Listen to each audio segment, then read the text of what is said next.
Hello, guys. So, welcome to today's show. My name is CHUKS, and you're on GFL TV, the home of football.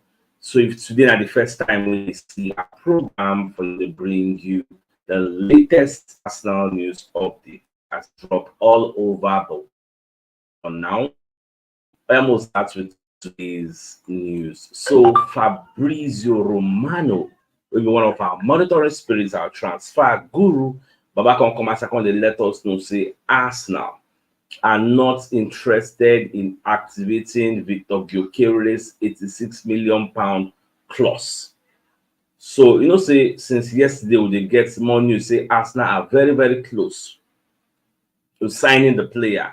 Even Leonino, Eduardo Hagen, London Evening Standard, most of all of these sources they mentioned it that wetin remain wey dey hold this deal na the financial details. The financial deal. Arsenal actually wants a negotiation. Now, Fabrizio Romano can provide more clarity because on his daily briefing, say I just subscribe to Fabrizio Romano daily briefings about maybe $5 per month. Yeah, I think I just subscribe. So every morning they send me emails. Those way they subscribe, so will give you different news, not just on Arsenal, almost all the whole clubs in alphabetical order. So that's how they receive. So I got to see this morning. It said Arsenal are not going to pay that clause. You get so more just the watch. Remember yesterday I tell on a talk say as time they go, we will get more clarity on this deal.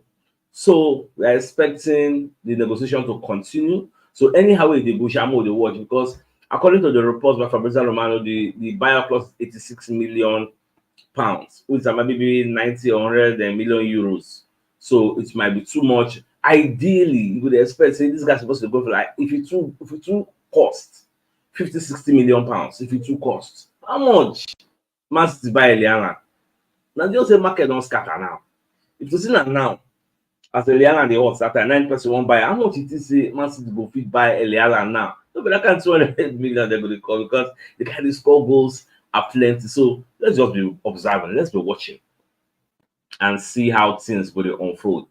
Now, say this Amadou Onana where they play for Everton, they come with they bring statements where the guy talk before this competition, this Euros, where the guy they mention say he don't see tournaments like this Euros. Like I've seen tournaments that you've seen players who did well, they made the step up to new clubs. And what thing they tell has lasting news.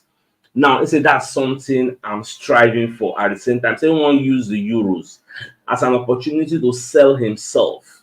You get, and this one they come from the back of the fact of the year, say from people for Everton, say they won't really sell the player.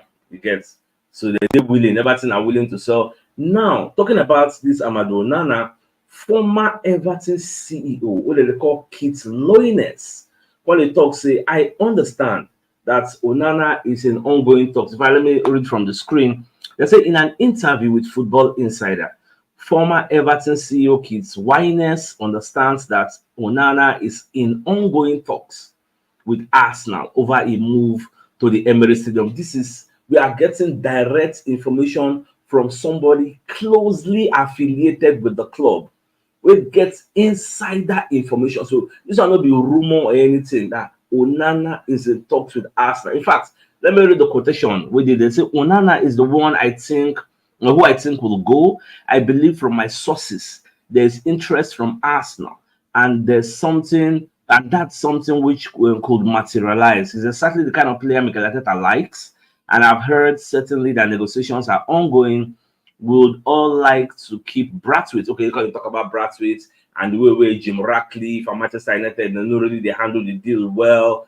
They are really under negotiating that they have the offers they bring that something they ridiculous to them, but that will not be our cup of rice. No concern us. Our main concern that this Amadou Onana, yes, it has been proven true that the interest from Arsenal is accurate.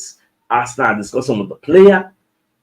At the end of the day, we just hope say the discussion will bring good fruits. You get, and make Arsenal self try to act fast because no be when other parties come enter, the guy head go change now. Imagine maybe Bayern or Real Madrid or maybe Barca come involved now.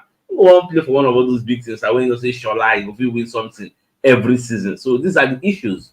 So anyway they discuss, make them do sharp sharp, make them wrap up the deal because don't get patience. So far so good now. Only one player has a long bid for this Fedi Kadioglu. Make them bid for another player now. Now away from that, based on the way England they play woefully for the Euros, so Gary Neville when they advised Gareth Southgate to actually copy Mikel Arteta's style to help nervous England start. Now Gary Neville is of the opinion that Declan Rice is actually nervous. But now Arsenal also put the story as Gary Neville urges Southgate to copy Mikel Arteta's Arsenal approach for England. Now I read both stories. What Gary Neville is actually saying is Mikel Arteta don't transform Declan Rice from a defensive-minded player to an attacking midfielder. Declan Rice, they bomb forward now. So make Southgate continue with that line. You get, because the guy, they don't open new doors for him to the play. So even Gary Neville come of the opinion say the Arsenal tactics might even be hindering Declan Rice somewhat negatively because the guy they play for Arsenal, they bomb forward. Here, you can't say making this stable, making no go for making this. Say, now something we say in body system don't outgrow. You get, it just be like most of all the Spanish players. So they go to play for Spain. They know they play where they play for as a Spanish player. Most of all these Man City players, when they go to play for their countries, then they play like the Man City way because that Man City tactics don't like they go box them in one corner. So at the end of the day, like Gareth Southgate, now he will decide how he wants structure in own players.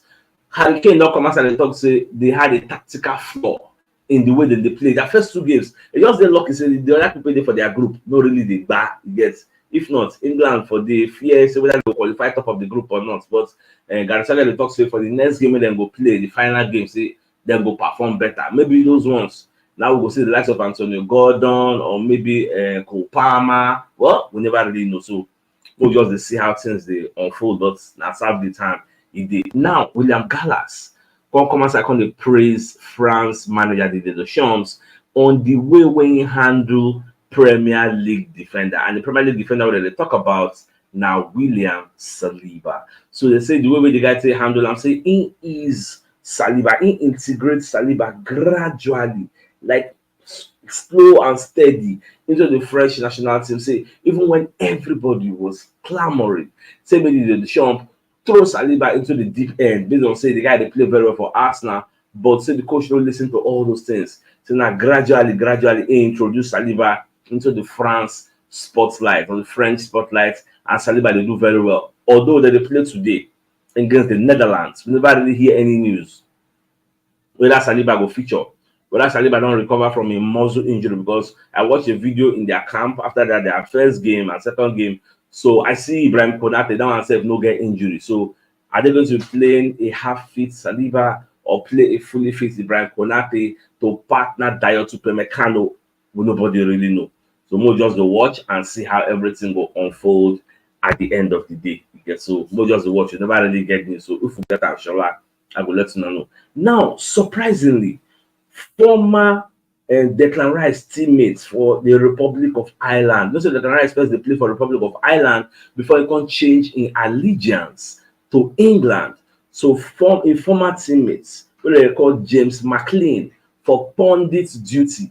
But back on come and they talk about Declan Rice, that Declan Rice is an overrated player. Like, I don't know, is this coming from a place of hurt, a place of hatred? I don't know why you would say that I think Declan Rice is overrated. He doesn't believe the hype. Say England, the hype, Declan Rice. Say the hype is not justified. Like, I know if you play the video for you, you will be copyright infringement. I watch the video and I don't know what you do it for, but one can say Declan Rice is not world class. Like, he's not Rodri, he's not Toni Kroos. Like, oh no, the guy talk plenty. I don't know God know what did Declan Rice do this guy. Maybe don't offend her in one way or the other. I don't just know. So, well, I said, look, I let you know what I think about what James McLean talk. Do you really subscribe to his line of thought? Especially when you see what Declan Rice did for Arsenal. All those people in the call, Toni Kroos, Rodri, how would they have fared if they played for West Ham? Like, it's easy to talk. The two situations, can you compare them? One was playing for West Ham, a team that most of their time they are playing defensive because they're defensive, compared to a team in the ascending order, like a person playing for Manchester City. Like, Look at Casemiro. He came out from Real Madrid. He could not cut it for Manchester United. That is the prime example. The guy was playing with star-studded players, Galacticos, and was thriving, winning laurels, winning trophies. He has come to a lower cadre, come to Manchester United. He could not cut it. That's what he be. What did he say to the Cruz? Go play him, go West Ham. How many things go win? So this conversation, well, I took offense when Jess McLean was saying all those things, and people they interview and they're there for the punditry business. They could not even, like, at least as they give their opinion, give them another angle, like ask them another, everybody else keep quiet. Oh, this is what it is. Everybody get their mouth to just talk. Now, away from that, the London Evening Standard can let us know say Napoli are being forced to wait on Arsenal's bid for Victor Osimhen. I think Napoli will have to sell Victor Osimhen before they can sign a striker. Sadly, they're interested in signing Romelu Lukaku of Chelsea, £38 million. It's cheap, but they don't have that financial clout to actually trigger the deal. So they have to sell before they buy. So they don't get choice because it has been reported that Arsenal are preparing a bid for Osimhen. So Napoli said they wait. But one thing with this show, I will let you know, they say Arsenal have been linked with Joshua Zirkzee. Arsenal have been linked with Victor Osimhen. Arsenal have been linked with Victor Gyökeres. Arsenal have been linked with Benjamin Sesko, even though we've gotten a logical conclusion in that area. Arsenal still been linked with Serhou Guirassy of VfB Stuttgart. One thing I go guarantee is so we go sign one. It may be Osimhen. It may be Gyökeres.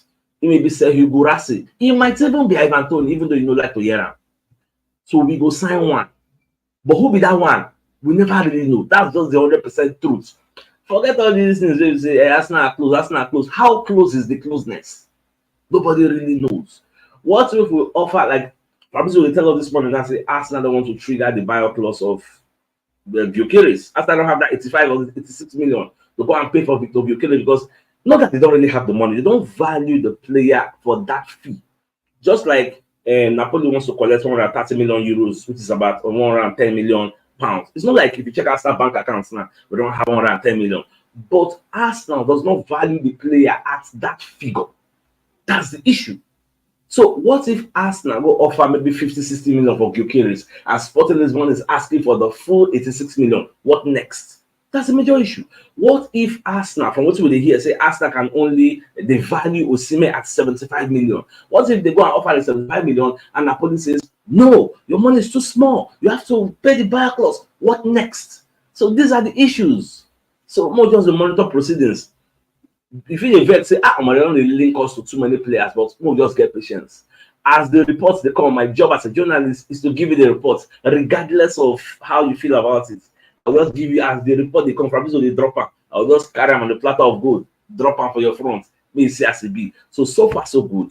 The biggest news of the day, namely the fact that Fabrizio Romano, who's our transfer guru, is saying Arsenal are not interested in activating £86 million Gyökeres clause.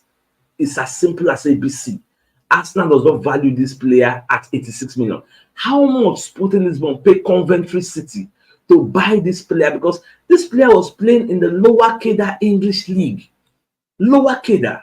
He was playing for Coventry. I can't really remember from the back of my head, but I think they spent like 25 million or less when they bought this guy because they saw potential. Them used the guy for just 1 year. Ruben Amorim, that's the coach of Sporting Lisbon. He used the guy for 1 year.